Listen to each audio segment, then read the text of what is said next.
Desde los estudios de Telepasto, Universidad de Nariño, esto es Pasto Noticias. Les damos la más cordial bienvenida a este especial, al programa Mujeres del Sur, historias de ayer y de hoy, enfoque desde nosotras mismas. Estarán participando en esta mañana la doctora Isabel Góyez Moreno, que tocará el tema del marco jurídico en el cual se encuentran las mujeres hoy. La doctora Gabriela Hernández, que enfrentará el tema tan interesante como es el de la conmemoración del Día Internacional de las Mujeres y la interculturalidad. De nuestra parte enfocaremos el tema sobre la historia de género, historia de las mujeres, para atravesar esas historias oficiales, esas historias no contadas. Bienvenidos y bienvenidas a este importante panel que ha sido preparado por la Academia Nariñense de Historia con la contribución de la Universidad de Nariño.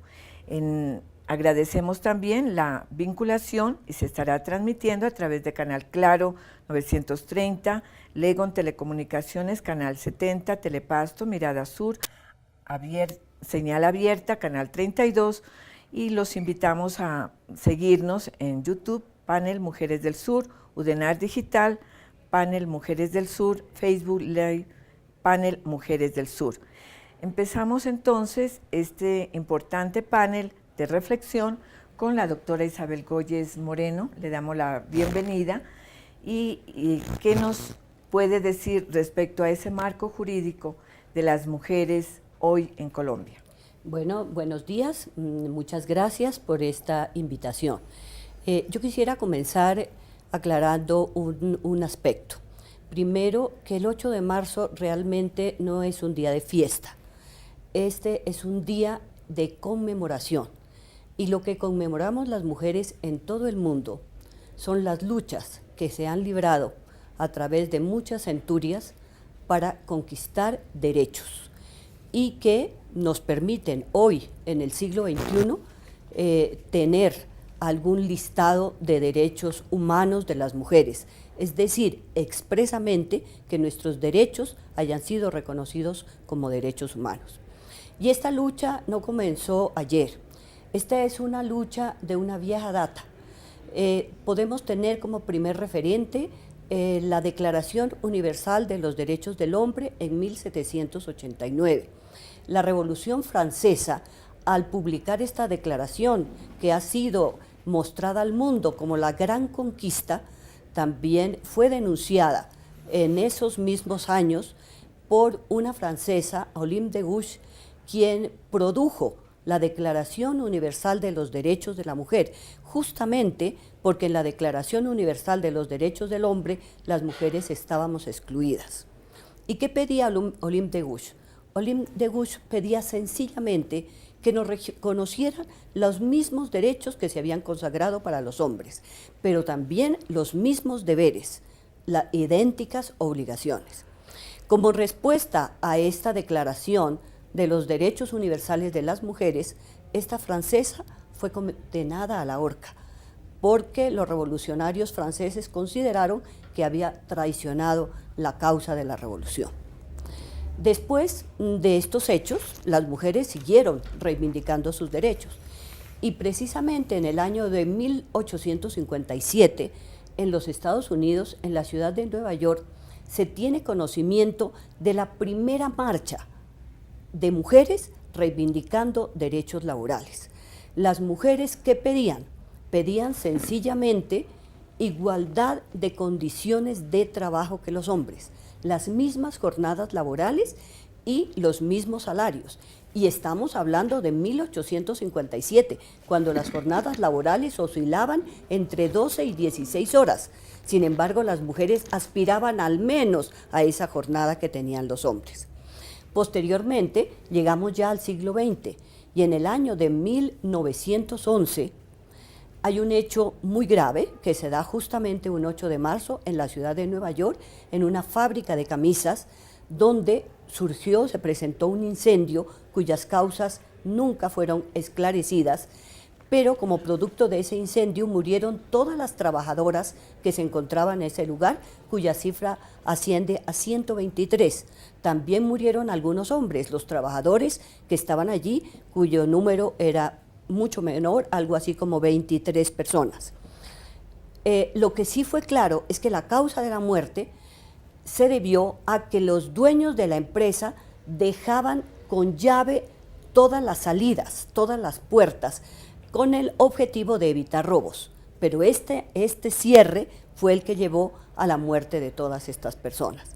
Posteriormente, en Dinamarca, en la Segunda Internacional de Mujeres Socialistas, se consideró que era necesario consagrar en el mes de marzo un día para celebrar, para conmemorar estos hechos tan trágicos que habían ocurrido en Norteamérica. Y ya con posterioridad, en el año de 1948, gracias a las persistentes reivindicaciones de todos los colectivos de mujeres de diversos países del mundo, se expidió la Declaración Universal de los Derechos Humanos. Nótese la diferencia entre la primera Declaración de Derechos del Hombre a la segunda Declaración Universal de Derechos Humanos, donde estamos incluidos todos, hombres y mujeres, y se prohíbe cualquier tipo de discriminación que tenga como fundamento el sexo, la raza, el credo político, la condición económica, etc. Allí mismo, en el año de 1948, las Naciones Unidas crean una comisión especial para el estudio de las condiciones de la mujer en todos los países del mundo. Y como producto de estos trabajos que realizan las mujeres en todas las partes del mundo, es posible que se produzca la Convención para la Eliminación de todas las formas de discriminación contra la mujer, que fue aprobada por las Naciones Unidas en el año de 1979 y que se conoce como la CEDAW. La CEDAW es una declaración que contiene los derechos humanos de las mujeres y así debe reivindicarse. La CEDAW es la Convención de los Derechos Humanos de las Mujeres, donde están consagrados nuestros derechos políticos o de libertad, nuestros derechos laborales, nuestros derechos educativos, nuestros derechos sexuales y reproductivos. Todos los derechos, pero desde el punto de vista de las mujeres. Colombia, cumpliendo con sus compromisos internacionales, 2 años después, en el año de 1981, a través de la Ley 51, ratificó la CEDAW. Sin embargo, nunca se puso en práctica. Solamente hasta el año de 1991, cuando se expide la Constitución Nacional, las mujeres que hicieron parte de la Asamblea Nacional Constituyente asumieron la vocería de las 17 organizaciones de mujeres que participaron en las mesas previas a la Asamblea Nacional Constituyente y se comprometieron a trabajar por sus propuestas. Y sus propuestas se pueden sintetizar en uno: la constitucionalización de la CEDAW. Y efectivamente, en el artículo 13 de la Constitución Nacional se consagra el derecho de igualdad entre hombres, mujeres y todos los sectores, prohibiendo de manera expresa cualquier tipo de discriminación que obedezca a sexo, raza, religión, y además comprometiendo al Estado con acciones de carácter positivo. Y además, en la misma Constitución Nacional hay un artículo muy importante, que es el artículo 43, al cual quiero hacer expresa referencia, en cuanto este artículo 43 dice de manera expresa que hombres y mujeres tienen igual derechos y oportunidades, igualdad de derechos y oportunidades. Y esta igualdad de derechos y oportunidades tiene que darse en el seno del hogar, tiene que darse en el trabajo, tiene que darse en el campo educativo y tiene que darse en la vida pública.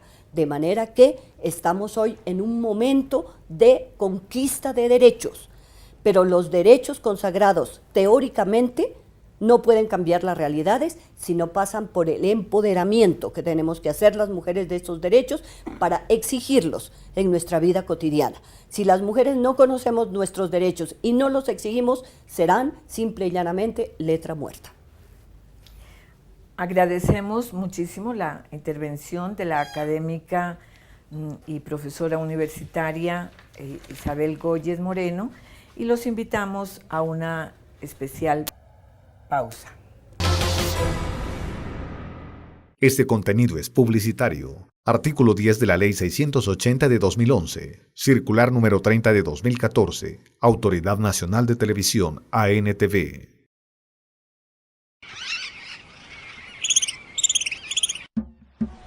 Desde la costa hasta la sierra, desde el sur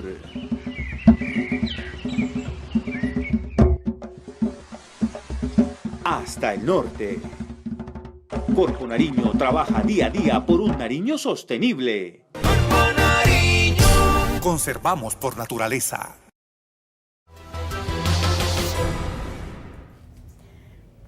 Vamos a continuar con este importante programa especial, panel preparado especialmente para ustedes, programa en esta mañana. El panel se denomina Mujeres del Sur, historias de ayer y de hoy, enfoque desde nosotras mismas. Con ustedes, nuestra académica, la doctora Gabriela Hernández, que tratará un tema muy interesante porque aborda lo de la conmemoración del Día Internacional de las Mujeres y de sus derechos, pero en el plano o en el marco intercultural. Gracias. Bienvenida. Muy amable. Para complementar lo que ha planteado la doctora Isabel, parto por lo siguiente. Si bien es cierto, se empieza una conmemoración o una reivindicación mejor por los derechos de las mujeres en Occidente, y fundamentalmente a partir de las trabajadoras y de luego de las políticas las mujeres políticas que estaban participando por sociedades igualitarias, como lo que es Clara Zetkin en la lucha por el socialismo en Europa. Hoy esto se nos ha vuelto mucho más complejo, pero es muy interesante porque las mujeres de otros sectores, de otros pueblos, de otras comunidades, también se han sentado a analizar su situación como pueblo y como mujeres y como pueblo. Y en ese sentido, pues vienen a ampliar y a clarificar aún más cuál es toda la dimensión que tiene el papel de la mujer o de las mujeres, para ser plurales, en el mundo hoy. Pero no solamente para reivindicar y organizar y recordar el pasado, sino vislumbrando el futuro. Hoy, por ejemplo, se inició la huelga internacional de mujeres, pero ellas son claritas, ¿ya? Sin las mujeres no puede haber cambio. ¿Y quién produce el cambio en las sociedades? Sin armas, sin guerra, las mujeres. Entonces estamos reivindicando un futuro con mayor equidad a nivel universal, para toda la sociedad. En lo cual también entraría lo que se está planteando hoy, el respeto a las identidades de género, a las identidades de sexo o de género, ya que cada quien tiene derecho a ser lo que quiere ser, respetando a los demás. Desde esa perspectiva, más o menos desde la década del 70, 80, primero las mujeres afroamericanas empezaron a hacer un análisis que, validando lo que estaban planteando las mujeres en Europa, no abarcaba todo el problema de la discriminación racial que estaban viviendo, y esto lo estaban planteando las mujeres de Estados Unidos. Recordemos todo el apartheid de Estados Unidos hacia la población afro, el apartheid hacia la población afro en Sudáfrica, es decir, cómo el poder patriarcal blanco ha impuesto una discriminación y ha creído que el mundo tiene que estar a sus pies, y ha organizado ya lo que desde ese poder le considera importante para sus intereses, y en este caso, desarrollo del capital. En consecuencia, las mujeres indígenas, las mujeres afro, y las mujeres indígenas en respectivas asambleas empezaron a analizar su situación y han planteado también unas reivindicaciones. Pero además también han organizado y han propuesto la conmemoración del Día Internacional de la Mujer Indígena y a su vez también el Día Internacional de las Mujeres Afrodescendientes. Entonces vamos a tener hasta el momento 3 días internacionales de la mujer, o de las mujeres mejor, que no se contraponen, que no son incompatibles las unas, sino son complementarios. Y cada una de ellas nos está mostrando cuáles son los problemas, las dificultades más fuertes que se encuentran en cada uno de los pueblos y en el mundo en general. La conmemoración del Día de las Mujeres Internacional de las Mujeres Indígenas se dio en el segundo encuentro de organizaciones y movimientos de América que tuvo lugar en Tiwanaku, Bolivia. Allí en esta asamblea se recordó a Bartolina Sisa, una mujer aymara, que por su posición contra el poder español en el periodo de la colonia, siglo XVIII, fue torturada y fue asesinada. Entonces, en honor, y eso ocurrió el 5 de septiembre de 1782, el asesinato de Bartolina. En honor a Bartolina se retoma el 5 de septiembre como el Día Internacional de las Mujeres Indígenas. Para las mujeres indígenas, por lo menos en esta declaración, retomaron como nombre para esta región de América Latina el propuesto o el que tenían los indígenas cuna, que es Abya Yala, o sea, que no era América, que no se llamaba Abya Yala. Entonces las mujeres indígenas, no voy a permitir leer parte de la declaración de ella, comillas, nos propusimos analizar y evaluar los modelos de desarrollo que se están implementando en el Abya Yala para trazar estrategias de resistencia coordinada por la defensa de los derechos humanos y colectivos de las mujeres indígenas del continente. De igual manera, la experiencia de violencia que vivimos ha sido objeto de reflexión para proponer mecanismos que nos fortalezcan como mujeres e indígenas y apunten a la transformación de las estructuras que perpetúan la discriminación, el racismo y las desigualdades. La invasión que empezó hace más de 500 años en Abya Yala aún no ha terminado, dicen ellas. Hoy todos nuestros territorios están siendo expropiados para la explotación del agua, el oxígeno y los bosques, la imposición de economías extractivas y la realización de megaproyectos que, aunque producen riqueza a los estados, no significan ningún beneficio para los pueblos. Por el contrario, dejan a su paso muerte, miseria y dolor. Robo de nuestros recursos, de nuestra sabiduría y pérdida de la fe. Igualmente, las mujeres afrodescendientes que celebran el Día Internacional de la Mujer Afrodescendiente el 25 de julio, desde 1992. Para las mujeres afro es su reconocimiento como pueblo, en su sabiduría, en su cultura y en sus ancestros, además de luchar también ellas contra el poder patriarcal. Muchas gracias por esta propuesta de reflexión, académica Gabriela, y los invitamos a una pausa en este programa especial de Telepasto Mirada Sur.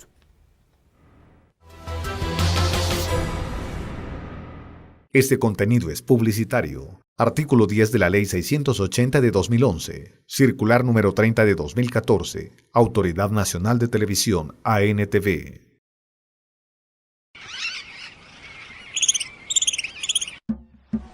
Desde la costa hasta la sierra, desde el sur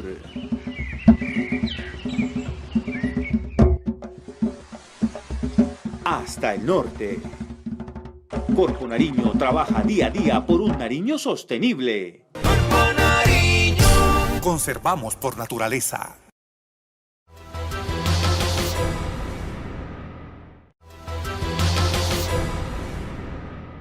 Este contenido es publicitario. Artículo 10 de la Ley 680 de 2011, Circular número 30 de 2014, Autoridad Nacional de Televisión, ANTV.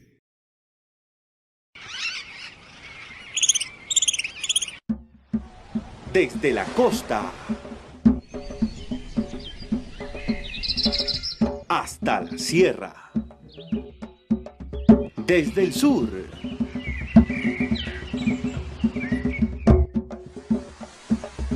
hasta el norte, Corpo Nariño trabaja día a día por un Nariño sostenible. Conservamos por naturaleza. Importante programa especial, panel Mujeres del Sur, en la reflexión que nosotros proponemos con historias de ayer, historias de hoy, enfoque desde nosotras mismas.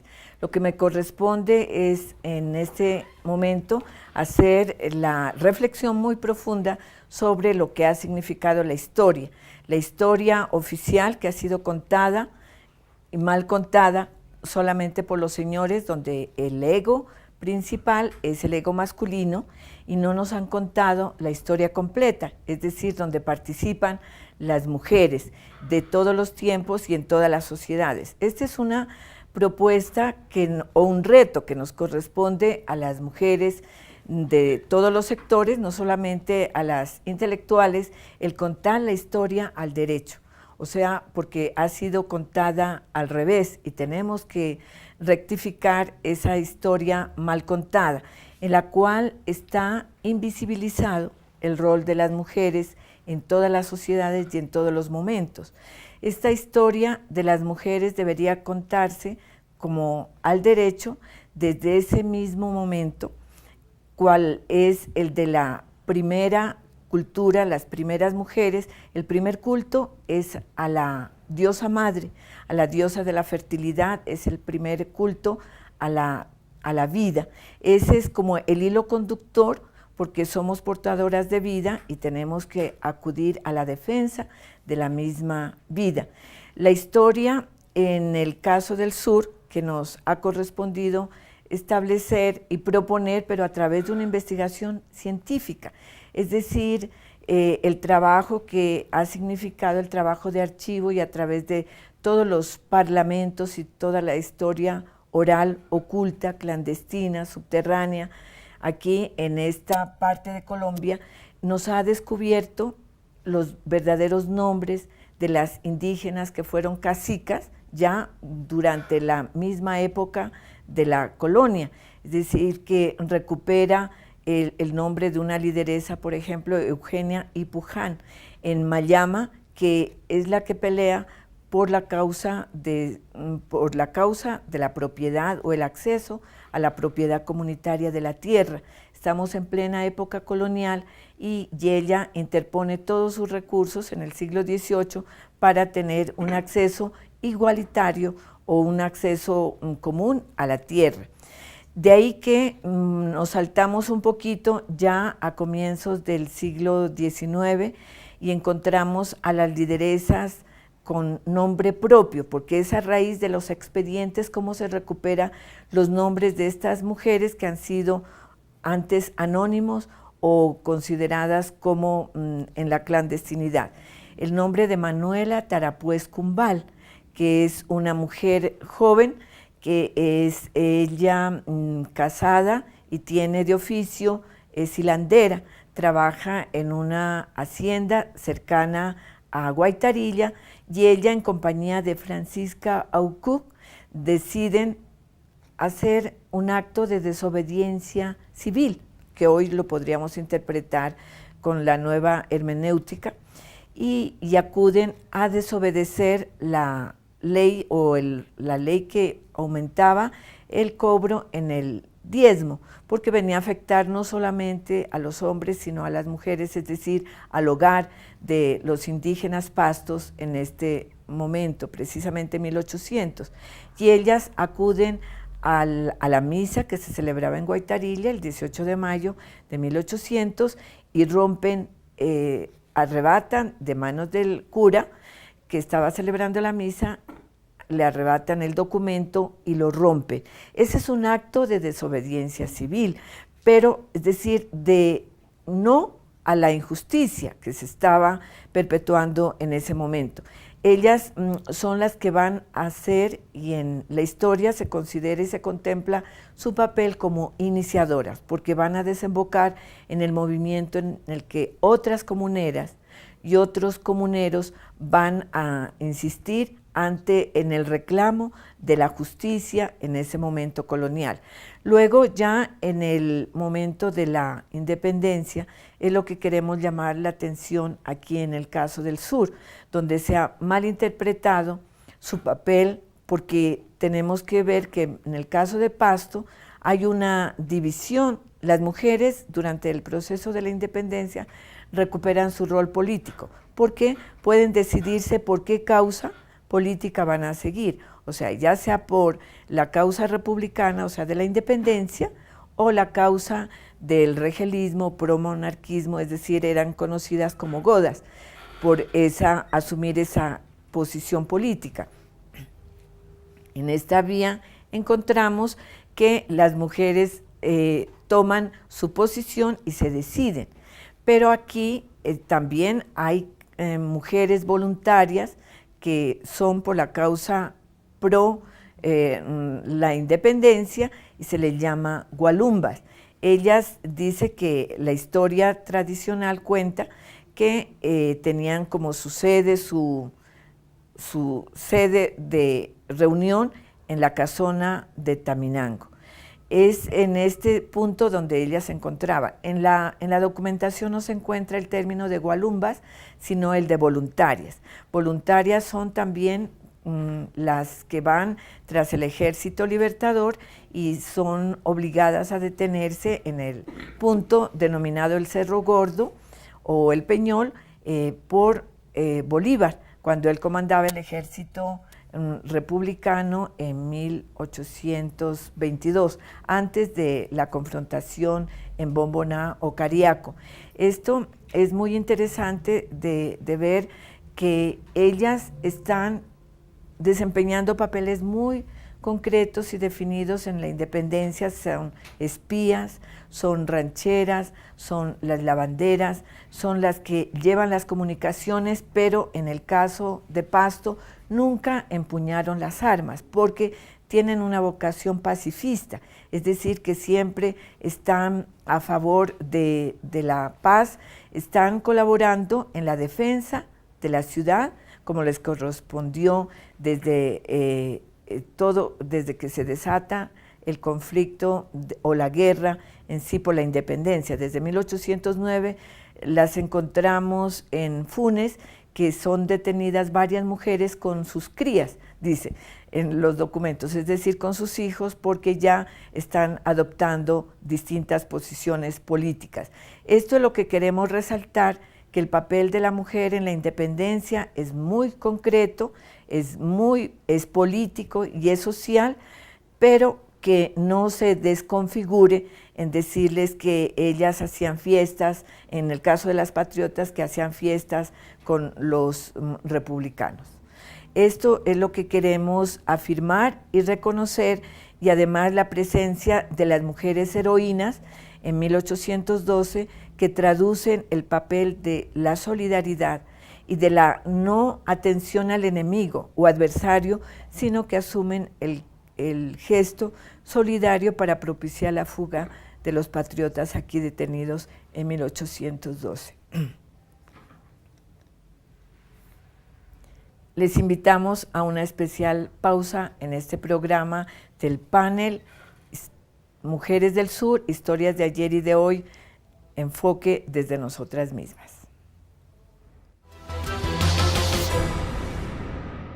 Este contenido es publicitario. Artículo 10 de la Ley 680 de 2011, Circular número 30 de 2014, Autoridad Nacional de Televisión, ANTV.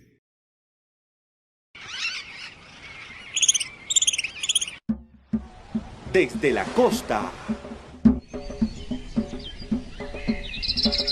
hasta la sierra, desde el sur.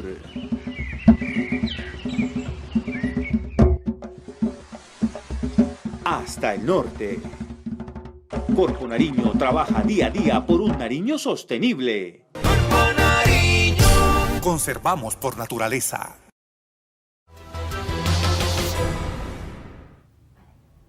Regresamos con este programa especial, Mujeres del Sur, historias de ayer y de hoy, enfoque desde nosotras mismas.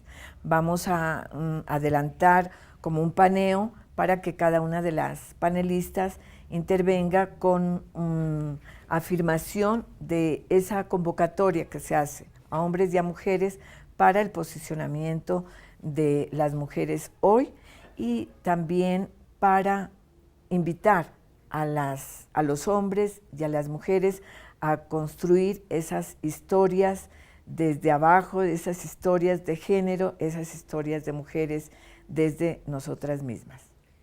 Bien, yo creo que después de escuchar las intervenciones de Gabriela y la intervención de Lidia Inés, es claro que las mujeres en todas las épocas y desde sus distintas situaciones específicas han mantenido una constante que las unifica, y es la reivindicación de sus derechos, la posibilidad de alcanzar la igualdad en aras de una sociedad más justa. Continuando con este tema de los derechos, yo quisiera mencionar que la jurisprudencia de la Corte Constitucional, sobre todo de la primera Corte Constitucional, la de los primeros años, la conformada por Carlos Gaviria y Martínez Caballero y Eduardo Cifuentes, todos esos constitucionalistas reconocidos en el país, avanzó mucho en la afirmación de los derechos de las mujeres. Yo creo que es importantísimo recordar, por ejemplo, la sentencia de Carlos Gaviria que declaró exequible la ley de cuotas y que se fundamentó en el reconocimiento de la desigualdad histórica de la mujer y en cómo se la había aislado como producto de esa discriminación, se la aisló de la vida política. Recordémonos que la mujer fue confinada al hogar y a la vida doméstica y se consideró que el espacio público era exclusivo del hombre. Eso explica por qué hoy en el mundo los parlamentos tienen una presencia realmente reducida de mujeres que no alcanza siquiera al 20%. Por otra parte, hay una sentencia que me parece muy importante que la manejemos en la vida académica y universitaria, y es la sentencia que declaró inexequible el término hombre cuando se va a hacer referencia a los dos sexos. Y dijo que cuando vamos a hacer referencia a los dos sexos, debemos utilizar términos como persona o seres humanos. ¿Por qué? Porque el lenguaje tiene fuerza, porque el lenguaje ha sido construido también desde una visión patriarcal y porque el lenguaje refuerza imaginarios. Entonces, el visibilizarnos implica nombrarnos, implica todas y todos. Es muy importante eso, aunque obviamente a algunos distinguidos académicos de la lengua española les moleste, pero este es un problema de realidad, de vigencia y de necesidad de visibilidad de la vida de las mujeres. Por otra parte, otras sentencias que me parecen muy importantes que quiero mencionar es aquella que obligó a una entidad como Ecopetrol a considerar la hoja de vida de una mujer que se había presentado para ser vigilante y que la empresa, por el solo hecho de ser mujer, consideraba que no era para ese cargo.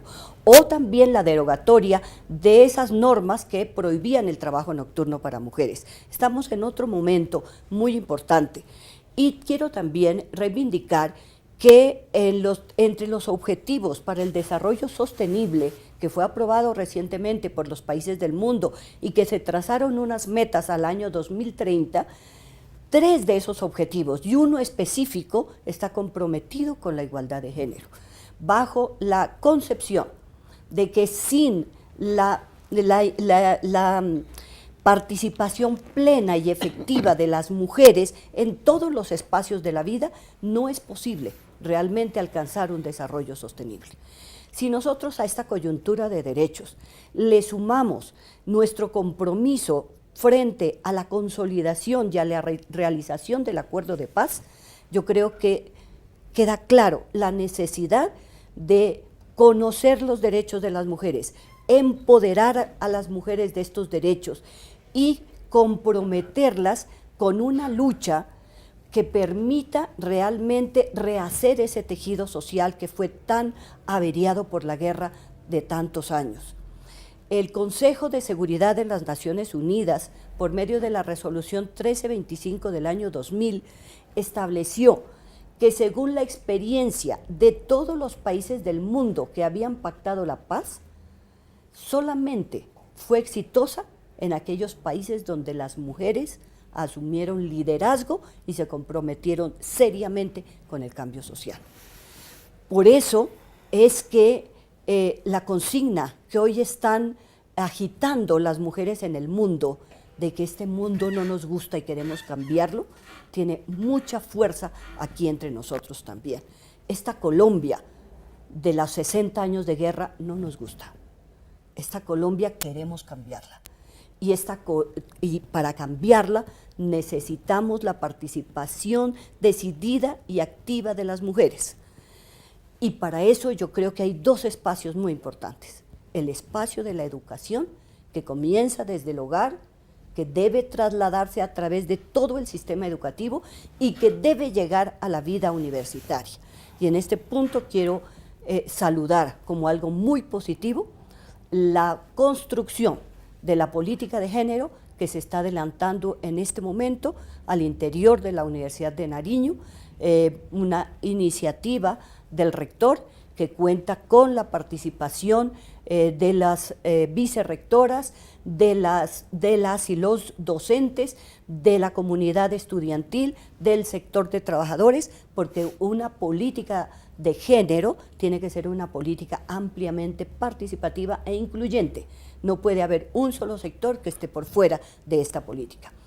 Y por otra parte, yo finalmente también quiero hacer una referencia expresa al trabajo de la Academia Nariñense de Historia, quien aprobó una línea de investigación sobre historia de las mujeres, una línea de investigación que se ocupa de recuperar la memoria de lo que han sido la vida de estas mujeres nariñenses, su aporte al desarrollo desde distintos ámbitos, su aporte a la estructuración de una civilidad mejor constituida y de una identidad efectivamente nariñense.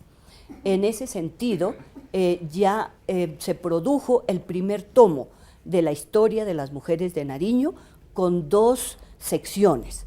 Una dedicada a las biografías de mujeres muy destacadas, que si no fuese por estos textos realmente se perderían en el olvido.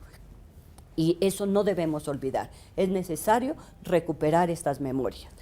Y por el otro lado, una segunda sección donde hace referencia a los aportes de los colectivos de las mujeres que se han dado en distintos momentos y que han también arrancado importantes reivindicaciones. Quiero finalizar haciendo un llamado a la gente joven, a las nuevas generaciones, a aquellas mujeres y niñas que heredaron derechos conquistados por sus madres y sus abuelas, a decirles que no podemos bajo ningún punto de vista perder lo que se ha ganado, que nada ni nadie merece el sacrificio de nuestros derechos y que solamente con mujeres libres y felices podremos tener sociedades también más libres, más armónicas y más felices. Gabriela, ¿qué nos puede complementar al respecto? Para complementar, solamente para complementar. Me parece muy interesante el conocimiento que tú tienes de la historia de mujeres en el periodo colonial acá en Nariño. Me parece. Lo más importante de esto, Lidia, y como profesora, creo que es cómo llevamos estas investigaciones a los colegios, ¿ya? Y cómo la propuesta de los derechos y de la dignidad de las mujeres hay que llevarlas también como línea de trabajo desde el preescolar hasta la universidad. creo que en este momento no solamente es la difusión de los derechos, que lo tenemos que hacer, sino cómo nos volvemos a reeducar, porque yo creo que hemos tenido como un retroceso. Las violencias que se están presentando en las instituciones educativas, el machismo exacerbado que se está desarrollando, incluido desde los niños, ya está muy grave, porque se han presentado situaciones muy conflictivas. Entonces, es un llamado, nuevamente, a nosotras las profesoras y los profesores de los diferentes niveles educativos de la región a empaparnos, a educarnos, a formarnos en todo este proceso de la reivindicación de los derechos de las mujeres y de los hombres, en las nuevas masculinidades, en las nuevas identidades, para que logremos erradicar desde la base todo este proceso de violencia que se está generando. Y solamente lo podemos hacer a partir de la educación. En este momento creo que en función de la dignidad de la mujer, tenemos que retomar el problema de la sexualidad. Tenemos que volver a pensar y repensar con las niñas y con los jóvenes cómo debe ser ese proceso y cómo debe ser ese ejercicio de la sexualidad, por una parte. Por otra, es necesario volver a trabajar con jóvenes y con niñas, con los dos sexos, con los dos géneros, cómo trabajar el problema del respeto al otro, de cómo nos podemos encontrar en el abrazo, en la conversación, no en la violencia como se está presentando. Se había visto hoy que esta mañana, en las estadísticas del 8 de marzo, en Colombia, cada día hay 2 mujeres muertas, asesinadas. Y eso no puede seguir, eso no puede seguir. Nos falta tener las estadísticas, y creo que ustedes la tienen, las estadísticas de Nariño, de la violencia en Nariño, no solamente a nivel de feminicidio, sino también lo que se está presentando en las instituciones. Entonces, mis queridas profesoras, que somos la mayoría, ya como maestras de primaria y secundaria, tenemos un trabajo y una responsabilidad fundamental, que es volver a retomar, actualizar el problema de educarnos en los derechos, en las reivindicaciones y cómo trabajar, cómo montamos talleres en las instituciones educativas para poder reeducarnos tanto los niños como las niñas, los adolescentes y las adolescentes. Cuando hablamos de género, no hablamos solamente de las mujeres, porque los géneros son varios, y uno de ellos pues es también los hombres. Entonces tenemos que hacerles una invitación a ellos para que dejen esa violencia, que se exacerbó la violencia. Y ahora es un llamado también a las madres para que desde la casa empecemos a trabajar las relaciones de género en términos de respeto, de equidad y de igualdad. En ese sentido, creo, doctora Lidia Inés, que la academia está en mora o puede proponer un diplomado ya para formar, dirigido fundamental, inicialmente abierto, pero dirigido a las profesoras para actualizarnos, para volver a retomar. Y ahí pues nosotros colaboramos en la formación, para como generamos toda una ola nuevamente, ya de volver a repensar cuál es nuestro papel. En este punto de posconflicto, y para quienes en Colombia todavía como que prefieren la guerra, eso me parece terrible, nosotras las mujeres le decimos no a la guerra, así de sencillo. Nosotras las mujeres sin armas hacemos cambios, ¿ya? No necesitamos violencia armada para lograr cambios, porque históricamente se ha demostrado, con oficios, con visitas, ya hemos logrado las cosas. Y unas bravas, como las de Guaitarilla, pero que fue absolutamente fundamental. Cuando uno mira la historia de Colombia, todos esos procesos, los primeros procesos de protesta vinieron de las mujeres, en Guaitarilla, en Santander. Y es que tenía que ser así, porque las mujeres somos las que vamos al mercado y éramos las primeras que nos enterábamos de los impuestos y éramos las primeras que veíamos nuestra supervivencia amenazada con los impuestos. Entonces, eso nos lo han contado así. Entonces, por eso el llamado de la doctora Lidia Inés a que volvamos a organizar la historia como tiene que ser, desde la participación democrática de todos los sectores, que ha sido la verdadera historia. Entonces, repito, no a las armas, no a la guerra. Las mujeres nos hemos opuesto a la guerra, porque es que somos vida. Y entonces, aprobar la guerra es un contrasentido, porque es ir contra el fruto de nuestros amores. Nosotros no podemos desear la muerte ni de nuestros amores, ni de nuestros hijos. No podemos desear eso. Proponemos es cambiar en términos de no violencia. Por otra parte, las mujeres, además de los cambios que se han logrado, habría que hacer una aclaración, Isabel, y es que como no hemos estado en el poder, entonces todos los decretos, las resoluciones y demás están firmadas por hombres. Ah, sí, claro. Y entonces, ¿quiénes han cambiado el mundo? Los hombres. Pues no, señores, qué pena. Todas las declaraciones de la ONU han sido producto de movimiento previo de mujeres en el mundo. Todas las declaraciones, los decretos firmados por Olaya Herrera, López Pumareja y lo que quieran en Colombia, previamente ha habido un movimiento de mujeres. Pero indudablemente termina firmando el que está en el poder. Y como el poder ha estado en manos masculinas, nosotras no aparecemos por ninguna parte. Respecto al lenguaje, que lo plantea Isabel, lo retomo también, es importante nombrarnos. Lo que no se nombra no existe. No existe así de Entonces, si no aparecemos las mujeres, pues no existimos.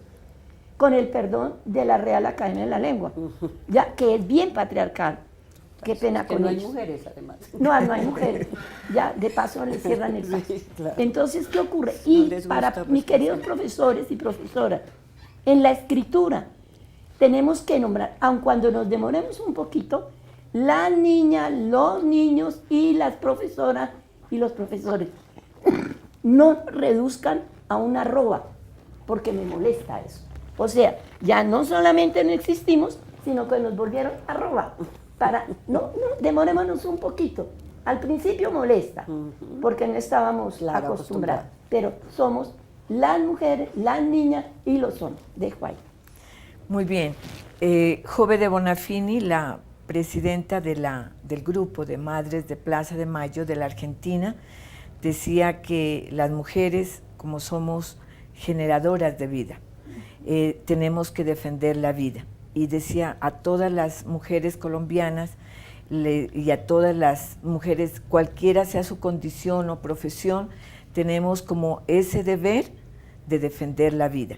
Y eso es lo que nos corresponde a partir de ahora, y es la invitación, porque en el momento del posconflicto en Colombia y en los momentos decisivos por esa historia, porque la historia no solamente es del pasado, es del hoy y es del futuro, estamos con una obligación de defender la vida, es decir, de asumir esa vocación intrínseca de la paz, porque de contrariar todos los escenarios que se propician de la violencia y de la guerra todavía, porque la guerra todavía está en la construcción de ese imaginario que nos es todavía común, está presente todavía el del adversario.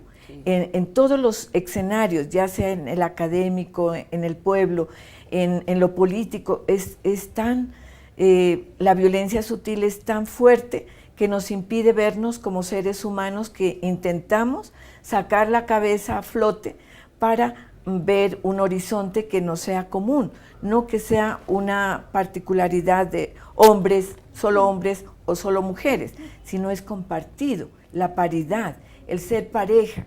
El ser pareja en el mundo es una invitación que nos hace la alteridad. ¿Sí? La alteridad es de buscar a la otredad, al otro. Y la historia tiene un deber y un reto, y a las mujeres nos corresponde asumir ese reto de enderezar la historia, porque la historia está mal contada, y la que intentan contarnos hoy en día y ser ventrílocos de nuestros procesos sociales, intenta todavía el patriarcalismo y la misoginia disfrazada de que nos van a contar ellos la historia a las mujeres. Por favor, es el disfraz de lo más arrebatado del patriarcalismo y del machismo que intenta, como les digo, otra vez torcer esa historia. Nos corresponde a las mujeres de todas las condiciones recuperar esa historia.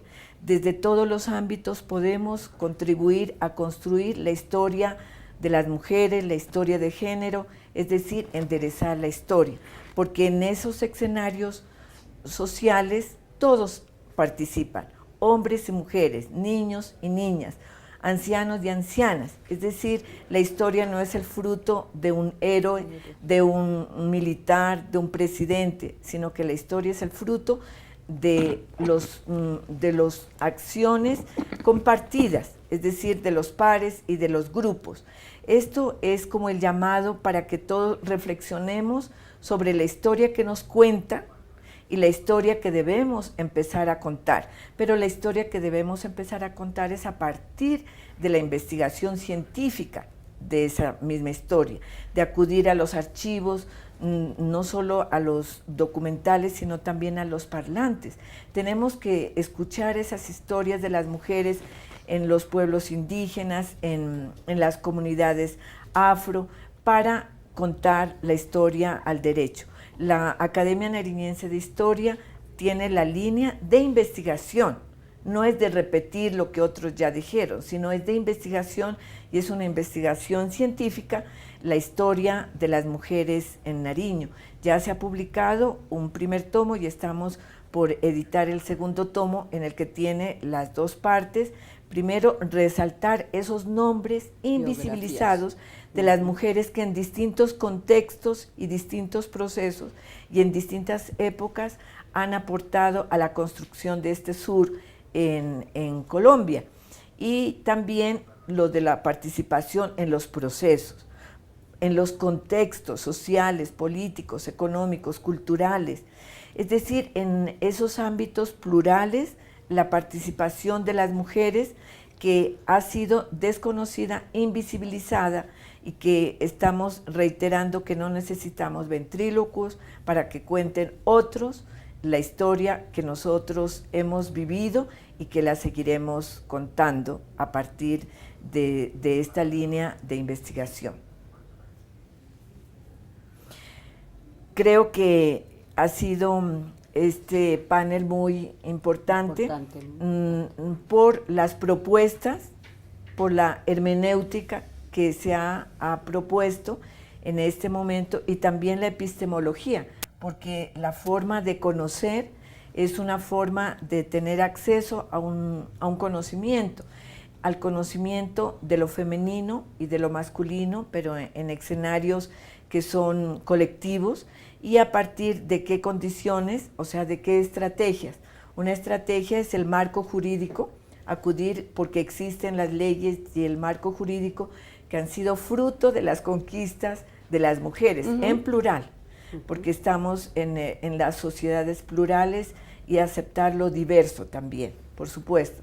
Y el marco o la estrategia pedagógica y educativa. La estrategia pedagógica y educativa no solo tiene que ser desde el preescolar.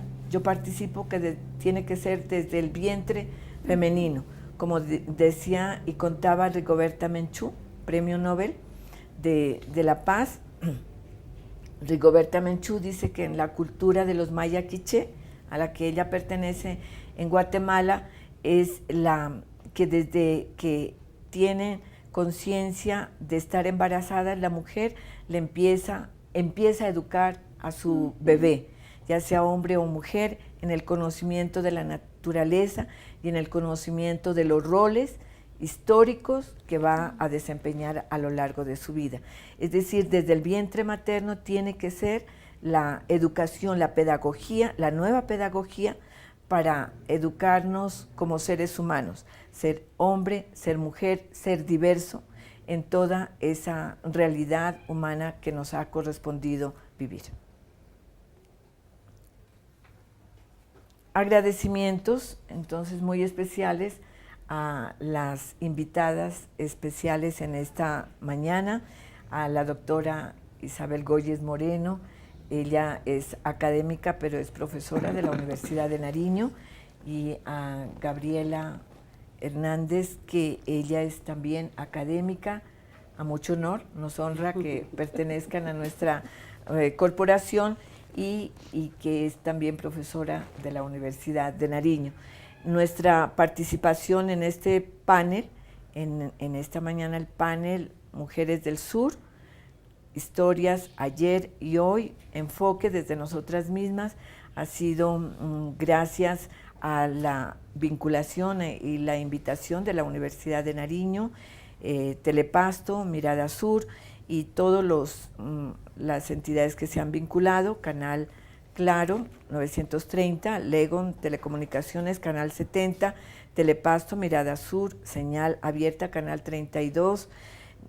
Tenemos que nos pueden seguir en YouTube, Panel Mujeres del Sur, Udenar Digital, Panel Mujeres del Sur, Facebook Live, Panel Mujeres del Sur, y tendremos la repetición ya en diferido esta misma noche a las 8 p.m. Pasto Noticias. Muchísimas gracias por su cordial audiencia a este programa especial de Telepasto Mirada Sur.